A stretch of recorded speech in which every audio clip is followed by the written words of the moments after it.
Wow and Alto in the same sentence is sadly uncommon.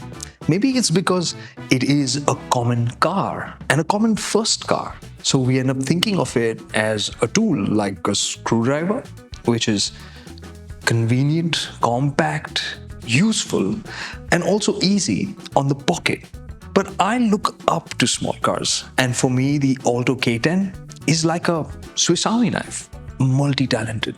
The way it slices through streets and gullies like an auto rickshaw. It goes off-road like a 4x4. It will zip up snowy mountain passes like a snowmobile, and it can still chop up expressways with ease. This is the new generation Alto K10. Is it a sleek, modern power tool now? That would be stretching things a bit, but it is a heck load more potent now. Here's how. You'll feel more confident. The older Alto was a bit of a downer for me because of how low you sat in it. It made you feel vulnerable on the road because everything else tarred around you. The new Alto K10 is stepping up. It's taken a tall boy design, which means you end up sitting higher up and look further down the road, which means you get a sense of confidence automatically. And newer drivers are surely going to appreciate that. It's a lot more family friendly. 6-footers do not have to worry about headroom or legroom in this Alto K10. Yes, it is taller, but it's also longer and has a bigger wheelbase, which means there's more space on the inside.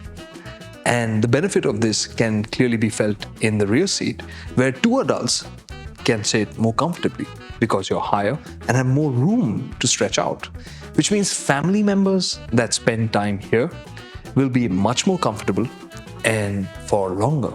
It's cooler. From the outside, the Alto K10 is looking more modern.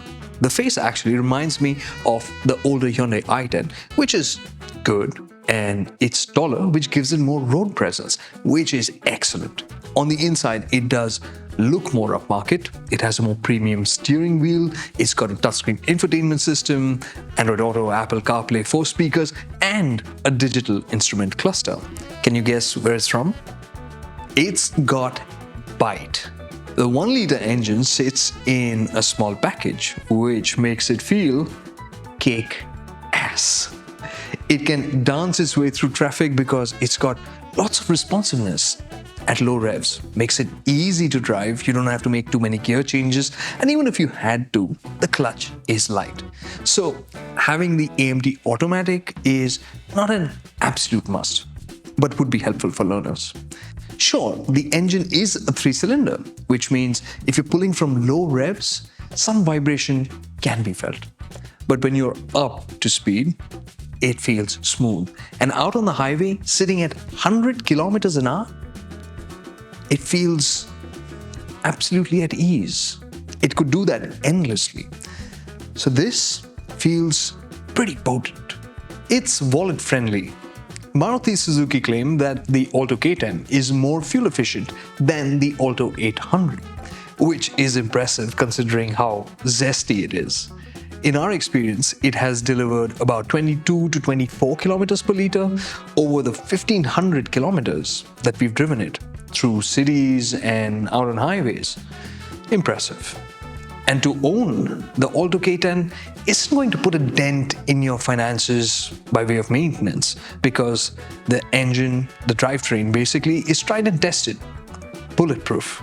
It's a gypsy at heart. This little Alto can kick some burly SUVs high knees. In adverse weather conditions, it shines. Those slim tires, the lightweight and the torquey engine, just let it sail through. But all of this is established fact. So what's new? Well, what hasn't changed is the ground clearance, which is pretty much the same. Great, considering that the wheelbase is actually longer. But what is new is the sense of sophistication. The Alto now feels almost casual as it goes over bumps and potholes. All of that feels distant, doesn't thunk through. So if you're looking for something that's rough road ready, this side of 20 lakhs, this might be your best pick. Believe it.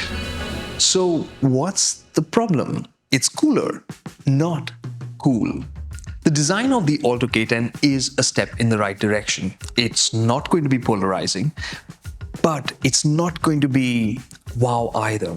It could have had more modern elements like LED lighting, sleeker designs for the wheels, and body-colored ORVMs.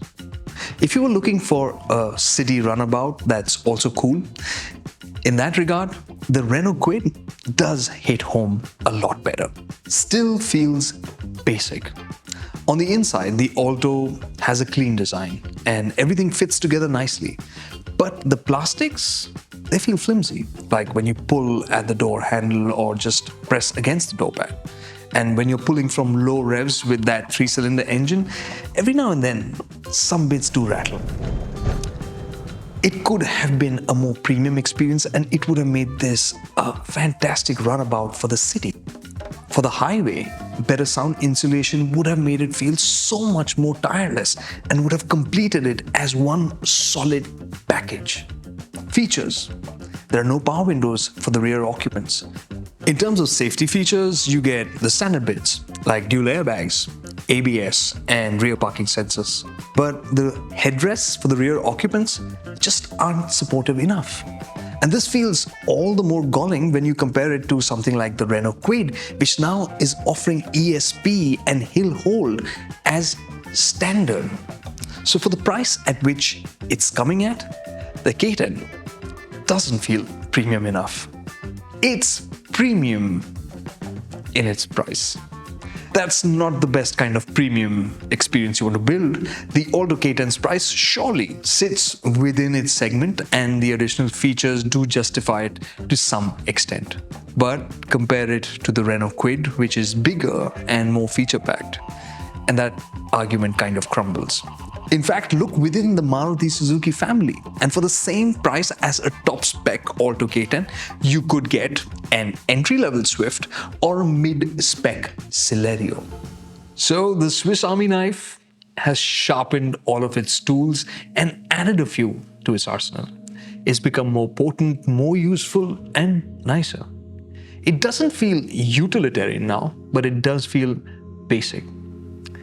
Given its price point, a richer experience would have made this more than just a great first car. It would have made it a great car for cities and for way beyond, like it always has been. So, would you be interested in a top-spec Alto K10 as a city runabout? Would you choose it over the Kwid? And if you're somebody in the hills, have you lived with one? Do you have any stories about it? We'd love to hear from you. Hit us up in the comments. Thank you so much for watching.